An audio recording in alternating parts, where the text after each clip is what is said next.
Welcome to the Great Detectives of Old Time Radio. From Boise, Idaho, this is your host, Adam Graham. If you have a comment, email it to me, box13@greatdetectives.net. Give us a call. The number is 208-991-4783. And become one of our friends on Facebook, facebook.com/Radio Detectives. Well, today's episode is brought to you by the support of our listeners. Thank you so much for all of your support. Now it is time for today's episode of Let George Do It. This one is called A Crime Too Simple. Personal notice. Danger's my stock and trade. If the job's too tough for you to handle, you got a job for me, George Valentine. Write full details.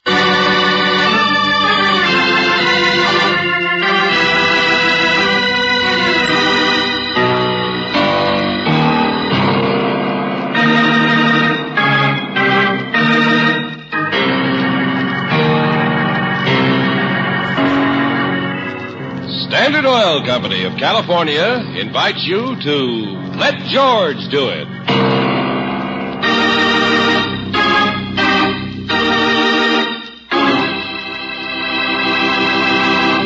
Before we join George Valentine, here's some good advice for car owners.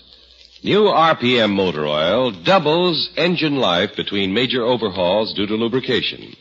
Compared with premium-type oils, as designated by the American Petroleum Institute, new RPM actually cuts in half the wear rate of critical engine parts. Good reason why you should get new RPM for your car at standard stations and independent Chevron gas stations, where they say and mean, we take better care of your car.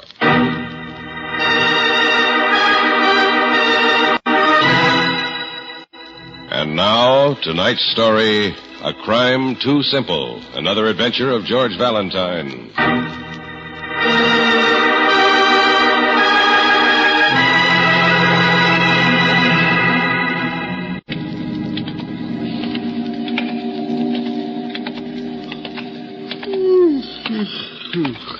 Man, look at that fog. Great night to play post office. Shut up. Least you can see the next pier. That's more'n you could last night. Shut up. Oh, look, you gotta keep talking to keep 'em going to sleep on this watch. Join the Coast Guard. See the world. I tell you. Who's your favorite movie actress? Oh, shut up. Can't you never say anything but shut up? Huh? At the end of the pier for the fence. Yeah, I see him. Carrying a rolled-up sail or something. No, it's not. It's something in a light overcoat. All right, you, what are you doing out there? Why, he threw it in. Stop! Hey, you! Oh, he told you! Well, you asked for it, brother.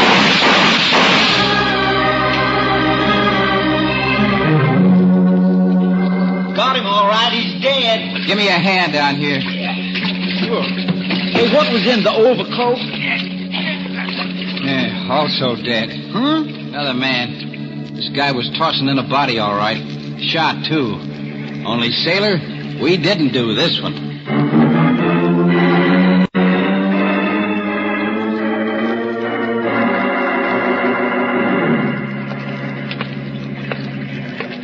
Well, what am I supposed to do about it, Lieutenant Johnson? Be patient, my friend. You like riddles, don't you? Like puzzles? Well, not always in the middle of the night. Miss Brooks, pity those poor newspaper men over there. They have to do this every night. Man throws a body off the end of a pier, then shoots it out with a couple of sentries. Yeah, that was his mistake. Picked a spot too close to the Coast Guard section base, that's all. Sure, and it may be a story, all right, but it's nothing that exciting. Color, my boy, the feature story, romance, the thrill of mystery. You sound disenchanted, too, Lieutenant. The body in the water corpse, say, was somebody named Ferroni. He was a cook on the boat. Well, sounds ordinary enough so far. Oh, the whole thing is. Just so happens Ferroni only got in a few days ago. He was working on the tug that brought back the Apperson expedition. The what? I don't know. Some bunch of characters just came back from Venezuela. But that's all the newspapers need to climb up on their Sunday supplements. What was the other corpse, Johnson? Now we get warmer. Come here. You ever hear the rumors about a guy in town called 3 Grand? You mean that's a name? Yeah, I have, vaguely. Don't really know anything about him, though, do you? I don't need to, my friend. That's him. Corpse 2. Oh, but George, $3,000. His price for murder, Miss Brooks, a hired killer. Nice guy. Maybe those sentries deserve a medal. Sure, it wasn't their fault. I can't blame them. Well, what's wrong, then? Here, look.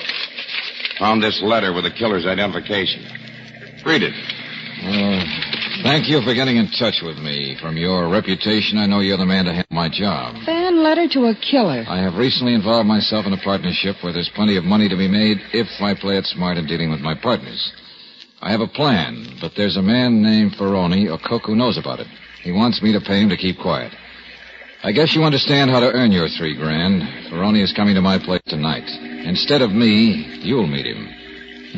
And that's all. Type note, naturally. No signature. Man's not crazy. And bullet from the killer's gun there killed the cook. Yeah, one shot. Neat and efficient. Toss him in the bay and forget. Certainly simple enough. For once, you have all the facts. Of course it's simple. 1, 2, 3. But Valentine, don't you catch on why I thought you'd be interested? Yeah, Johnson, yeah. I'm beginning to get the idea. Hey, you officer. Your name Johnson? Huh? My name's Apperson. Apperson. Well. And I suppose they woke you out of a sound sleep. Out of a mug of beer, you mean? All right, so you need Apperson to work out your little problems. Dead people or typhoons, all the same to me. Hold on, will you, please? You mean you're the head of that Apperson expedition, whatever it was? Expedition? Just some guys I brought back from the jungle on my boat, that's all. Never met each other until then. I work for a living, Mac. But what kind of an expedition was it? I just own the boat, ma'am. Don't ask me nothing. You got the wrong man. Uh-huh. You just own the boat and employed the cook. Yeah. He couldn't fry good hotcakes anyway. Death makes you real sad, huh? Come here. How about this guy? He work for you, too?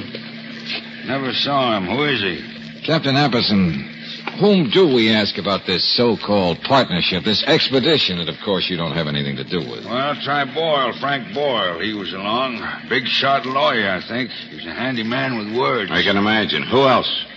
Well, that boat of mine's only a tub, you know, Chief. Only 3 of us come back together besides the cook and a couple of deckhands. So what's all the fire? Your problem ought to be simple. Whatever it is. Okay. Get back there with the sergeant and wait. Oh, sure, mate. Now, look, Valentine. Skip it, Johnson. He won't tell you anything. Let me see that note that was on the killer's body again. Yeah, here's it. Yeah. The note implies whoever wrote it was working on something against his partners, all right? That's what you want to know, isn't it? Oh, even I'm beginning to get it. A crime that's too simple. And that you can't solve. Sure, I know who murdered the cook, all right, and who shot down the killer. But the riddle is, who hired the killer? Some man has a secret. He's double-crossing his partners, maybe. But the only one who knew the secret was the cook. Check. So he hires a killer to kill the cook. Now, the killer's dead, so we can never tell who hired him. I guess now you won't blame me for getting you down here, huh? Ever hear of one like that before? No, Johnson. From here on, there won't be a single clue, will there? This is the overcoat that the cook had on, the light one, isn't it? Yeah, that's right, but... Let me see that gun. You still got it in your pocket, the killer's gun? Sure, Oh, no, you don't need to worry about fingerprints. Uh-huh. And he killed the cook with one shot, and I guess squeezed off another at the sentries. What are you driving at? Those newspaper men inside. Why not let them help you solve your crime for a change? George, what are you doing with that gun? Nothing. Valentine, what Take the it name easy, Johnson. Take it easy. Now you can show the gun around to people. Let them draw their own conclusions. George, Come on, are you Angel. Valentine, come back here. You got me into this, friend. Okay, that's my answer. When a crime's too simple, mix it up. Make it complicated.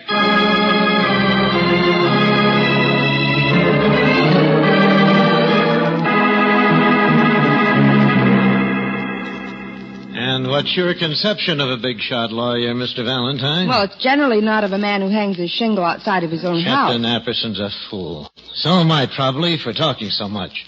But at least it's nice to pretend you're a big success once in a while. Mr. Boyle, this isn't exactly what I wanted to talk about. And since my time's a little short... All right, then, killers. Let's talk about killers. Do you think I'd have enough money to hire one, let alone the good sense not to? Well, why is it called the Apperson Expedition? What sort of a partnership is it that ties you with a man like Apperson and this third party, whoever he is? Oh, that? Mr. Eilers. He's the third one. Lived down in Venezuela. Several years, I believe. Rather a sleazy character, too, in case you're interested. We will be, but right now it's you. Well, what about it? They don't have a legal partnership or anything. They're just two people I happened to meet down there. Went up country together and came back home together. That's all. What were you doing in South America, Mr. Boyle? My health.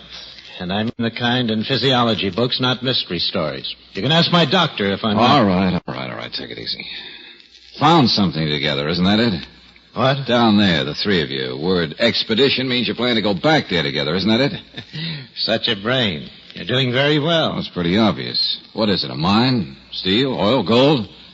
Or maybe some kind of a land swindle that you plan to That's enough, exploit. young man. I'm quite familiar with the law, remember?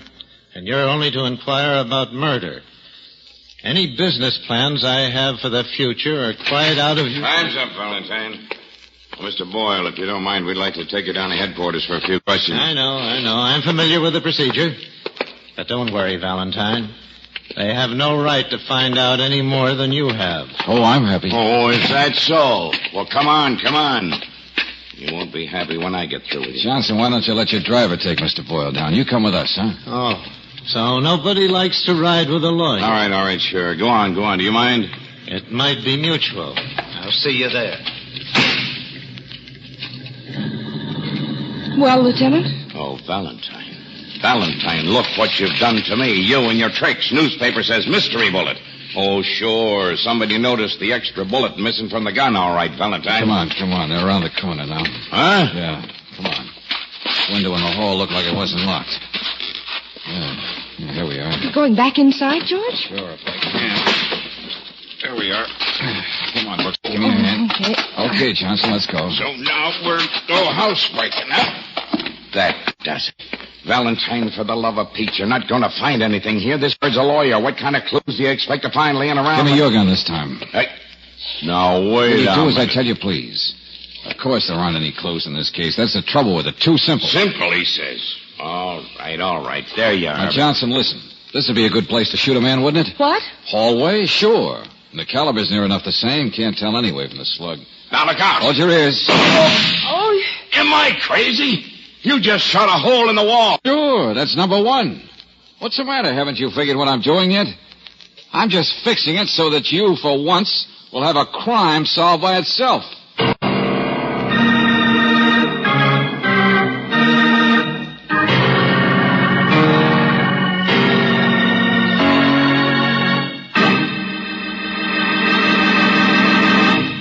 In just a moment, we'll return to tonight's adventure of George Valentine. But right now, I'd like to talk about memory. You know, lots of us have a difficult time remembering things like the number on our license plate, our social security number. Even anniversaries and other important occasions have a way of slipping by forgotten. I'll bet you'd be surprised at the number of people who forget their own birthdays. And I'll bet you'd be just as surprised at the number of people who forget when the oil in their cars is due for changing. The best way for anyone to solve that problem of remembering is to have the oil checked every time you buy gas. The car savers at independent Chevron gas stations and standard stations check not only the amount of oil in your crankcase, but they'll remind you about oil changes and oil filter service, too. To keep your car running longer, be sure that your oil is checked and changed at regular intervals.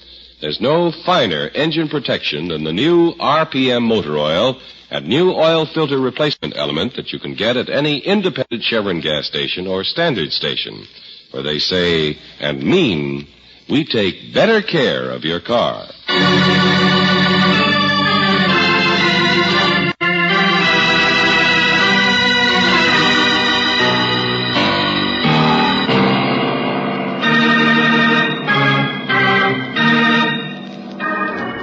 Someone hired a killer, one of 3 men. Well, the killer did his job all right and disposed of the only person who might have known whatever secrets there are.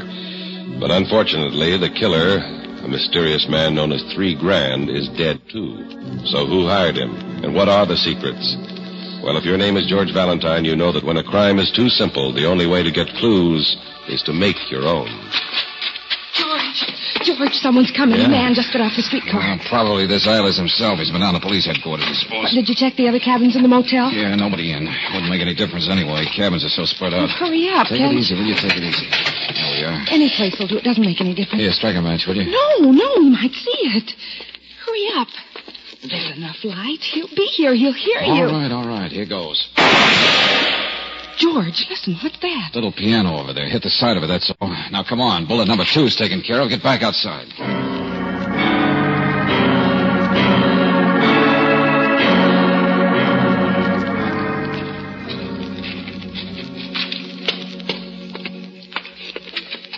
Hello. I didn't see you there. Are you Mr. Eilers? Yes, that's right. Frank Boyle gave us your name. I'm George Valentine. Oh, well, I guess I might have known. That police lieutenant told me about you. I suppose you'd like to come inside. No, this is all right. You've lived in the jungle country for some time, I understand.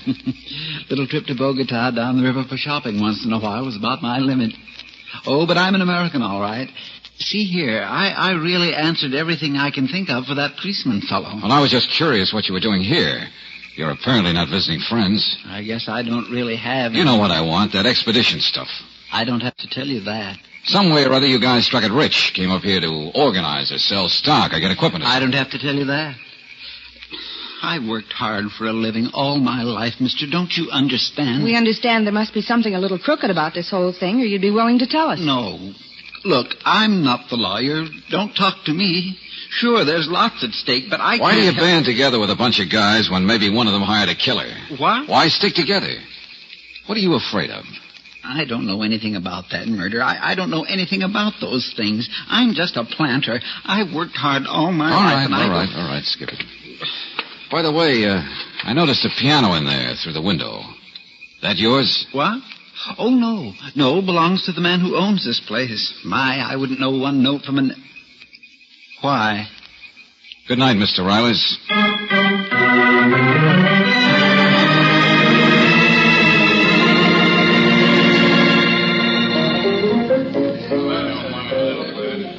I could tell you stories by the hour, lady. I can imagine, Captain. Yeah, but you wouldn't believe them, huh? All right, now how about a glass of beer? No, thank you, Captain Apperson. Besides, Mr. Valentine will be back in just a moment. Oh, sure, the snoop. Now, there's an unpleasant job. What are you bothering me for? I got an alibi. I imagine everybody has an alibi. Okay, Angel, let's go. No. Sit down. Sit down, Valentine. How'd you like my ship? That's where you've been snooping. Oh, it's a tub, all Of right. course it is. But you didn't find anything, did you? Yeah, dirty dishes in the galley, that's all. Nothing to find. Now get off your horse and act like a human. Not tonight, Sailor. Huh? All work and no play. And don't get me wrong, either. I'm all through work. What? Yeah, you heard me. For further details, read the newspapers.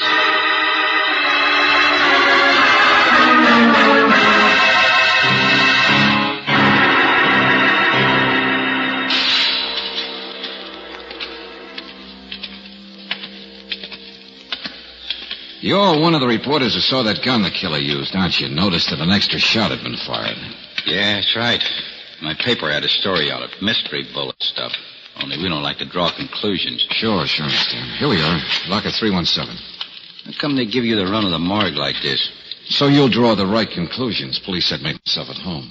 Friendly thought. What's the matter? Nothing but clothes, that's all. Oh, sure. Stuff that cook Ferroni was wearing, huh? Yeah. Something occurred to me I wanted to check. Hey, wait a minute. There's a hole in that light overcoat. Yeah. Yeah, there is, isn't there? Well, that'd explain the extra bullet. Killer took a shot at him, missed, then hit him with the second one. Try again. Huh? Well, from the location, the bullet would either have been found in him or at least poke a hole in his shirt underneath, wouldn't it? Yeah. No hole in his shirt, is there? Not except from the one that really killed him. Wait a minute. Light beginning to dawn? Just means the overcoat wasn't on him when it got that extra hole. Well, that's what I wanted to make sure of. Looks that way. But then it means... Listen to this. Killer murdered the cook at a place unknown. But it had to be a place where he wasn't wearing his overcoat. Uh-huh. Gives us a new lead, doesn't it? Killer put the guy's overcoat on him afterwards, when he carried him out to toss him in the water. But inside, don't you see? Indoors. Someplace where his coat could be hit separately by a first wild shot. Proves the cook was murdered indoors, huh? Well, it was a cold, foggy night. What else? A note was found on the killer's body. I think the police will give you the exact text of it now. They will, eh? Well, that's great. Only, it wasn't quite what I meant. Huh? How come you're handing me all this on a platter? Or is it on a slab?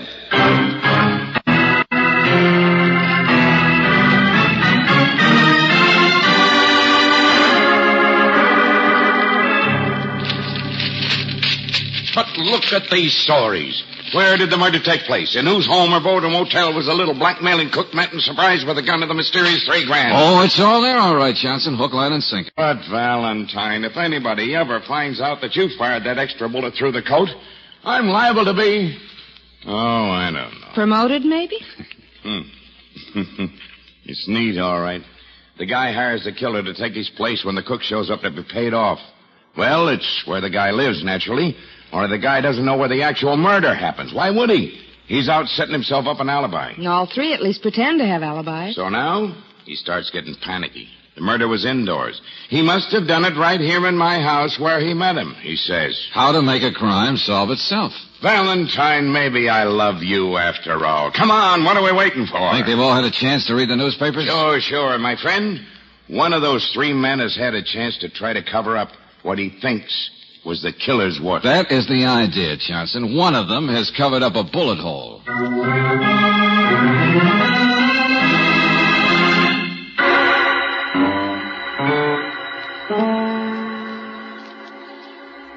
I don't understand. What are you doing there? I told you, I don't play the piano. There it is, all right. I'm not surprised. What? Where'd that come from? Bullet, Mr. Eiler. Splintered the finish, too. Well, I don't know how it got there. I've never noticed it. I've only been in from Venezuela a couple of days. I don't even understand Take it what's easy, going on. Eilers. Relax. You just got crossed off the list.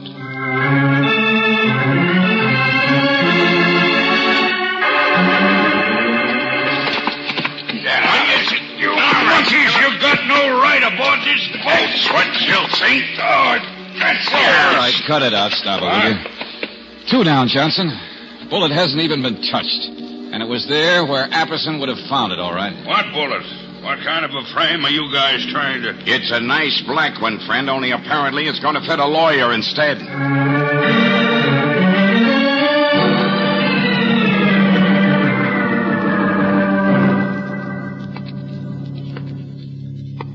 Mr. Boyle? Mr. Boyle! Don't waste your lungs, Johnson. Come here. Find the bullet? No.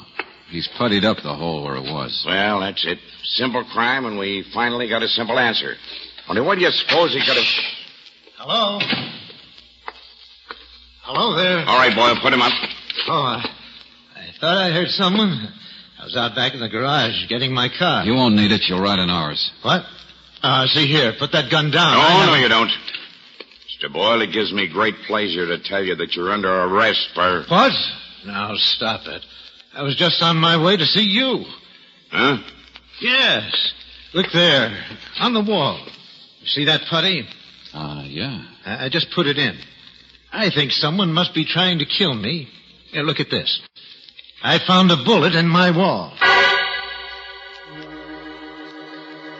Valentine, I'll murder you. Make a crime simple, huh? Now look what you've done. Johnson, I know, but don't blow your top. Shenanigans all over the place, and now what happens? Not one of them suckers. Not one of them tries to cover up for what he thinks is the work of his killer. Oh, Valentine, for Would it 2 change cents, your opinion if I told you our stunt really worked? Huh? Yeah, sure. Get them together. I'll show you.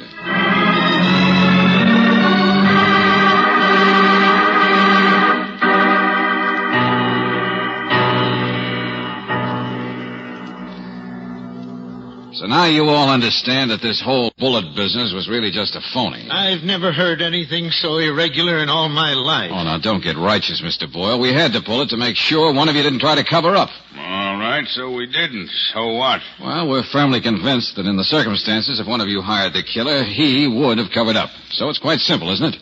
None of you hired $3,000. Valentine, for Take the it love easy. of... Take it easy, everybody. One of you is going to go to jail, all right, for murder. But you see, something else has been bothering me. That's why you've all kept quiet. One man out of 3 was a double-crosser. So why won't the innocent ones help us? But we don't know anything about that. Oh, there's a good reason, all right. I can tell you, that expedition scheme they've got must be as crooked as a corkscrew. Oh, it is not. Oh, a little irregular, perhaps. Skipper, will you? Sure, I thought of that, Johnson, and apparently a lot of money's at stake, too. Those reasons help, but they're not the big one. And what might that one be? Fear. Well, from now on, 2 of you have nothing to be afraid of. The killer's going to hang. Killer, what are you talking about?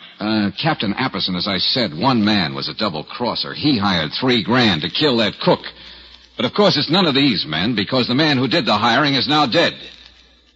Yeah, that's right. Shot down by a couple of sentries. Little identification job for you, Johnson.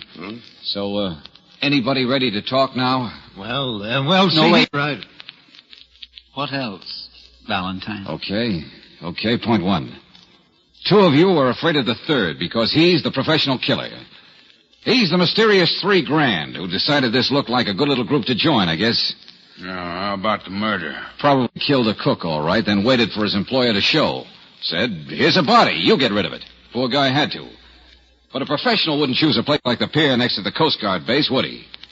Unless he sort of hoped his employer might get shot down. But how would he know that? How would he know the guy would... Johnson, he wouldn't, but it was worth a try. Slip his identification and stuff into the guy's pocket. Well, it paid off, that's all. If it hadn't, he probably wouldn't have taken the next step. Wouldn't have slipped into the personality of the man who hired him. Okay, Valentine. Shut up, Apperson. Pretty bright. You want point 2, Mr. Riley? How difficult it would be to assume the role of a lawyer? Or a sea captain? But on the other hand... Lay out!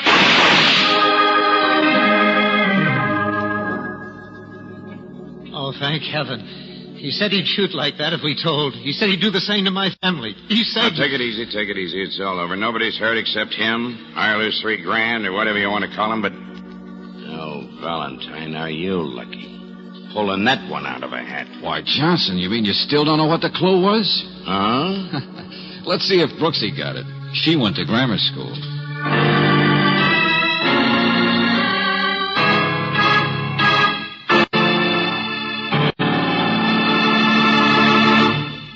Next time you need gasoline, remember this fact. Chevron Supreme gives you all 8 necessary high-performance qualities in correct balance. Power, mileage, starting, warm-up, anti-knock, vapor lock prevention, acceleration, and area blending. Not 1, not 2, but all 8. Yes, for the kind of driving you do, where you do it, fill up with Chevron Supreme gasoline at standard stations and independent Chevron gas stations, where they say and mean, we take better care of your car.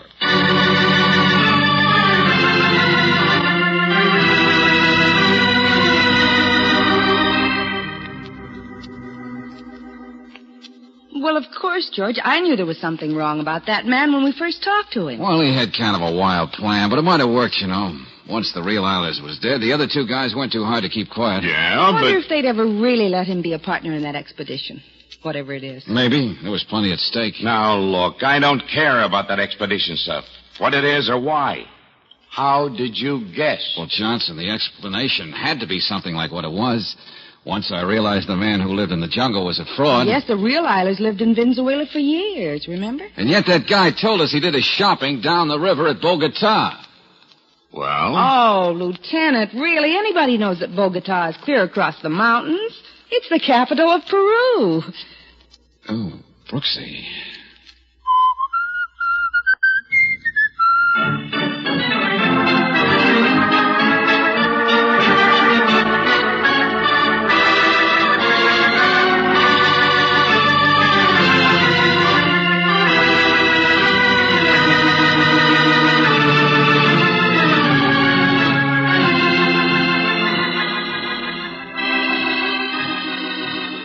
Tonight's adventure of George Valentine has been brought to you by Standard Oil Company of California on behalf of independent Chevron gas stations and standard stations throughout the West.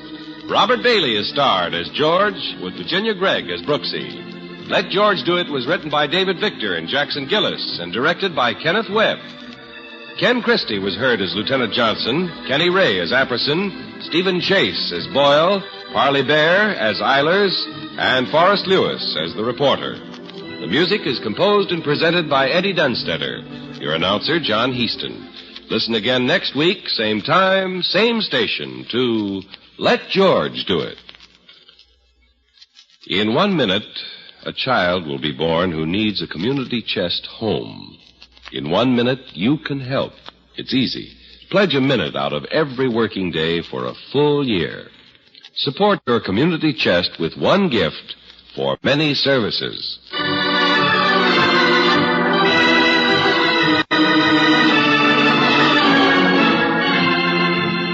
Let George Do It is heard overseas through the worldwide facilities of the Armed Forces Radio Service. This is the Mutual Don Lee Broadcasting System.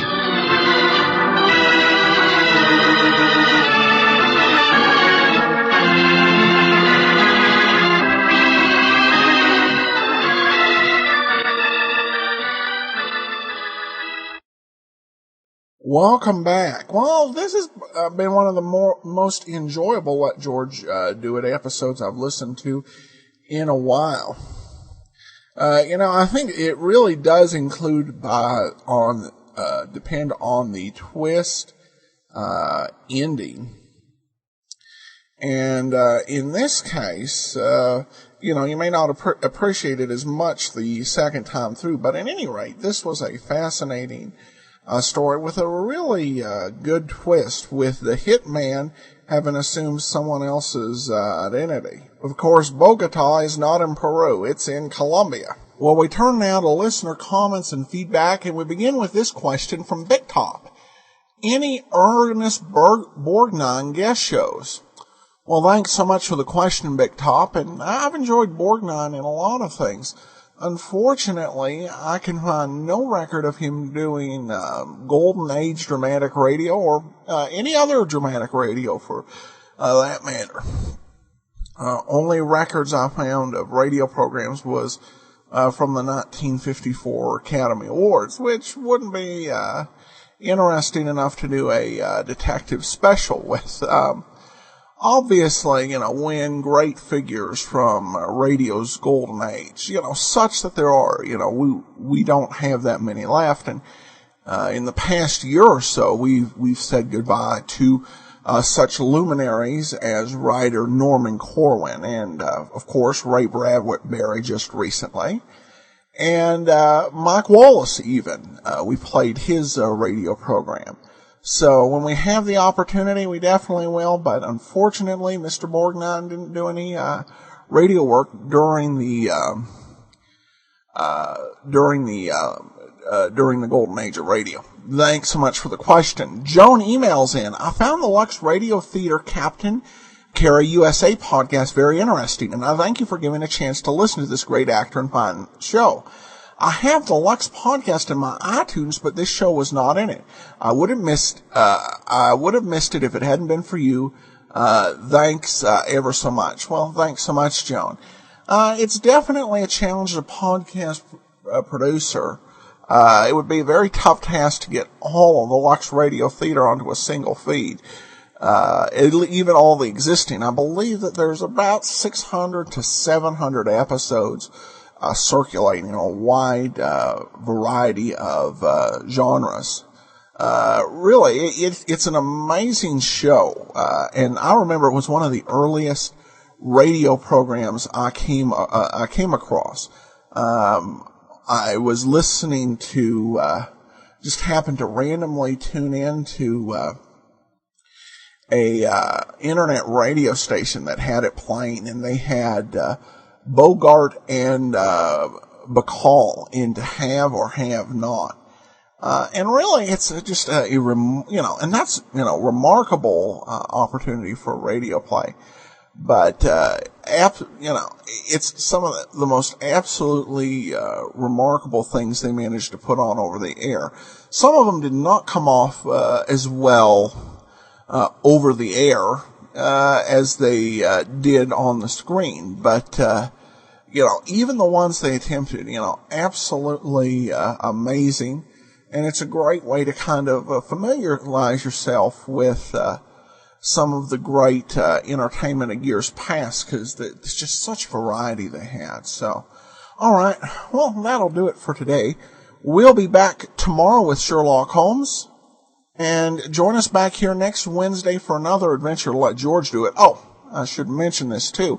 There were 2 lost episodes between the one we played last week and this week. And let me give you those titles. Title was Draw Me Dead on the 8th of October, and just a title unknown on October 15th. So, missing some of that consistency we had going for so long. All right, well, that seriously will do it for now. We will see you tomorrow. And remember, on Monday, it's the Adventures of Frank Race. From Boise, Idaho, this is your host, Adam Graham, signing off.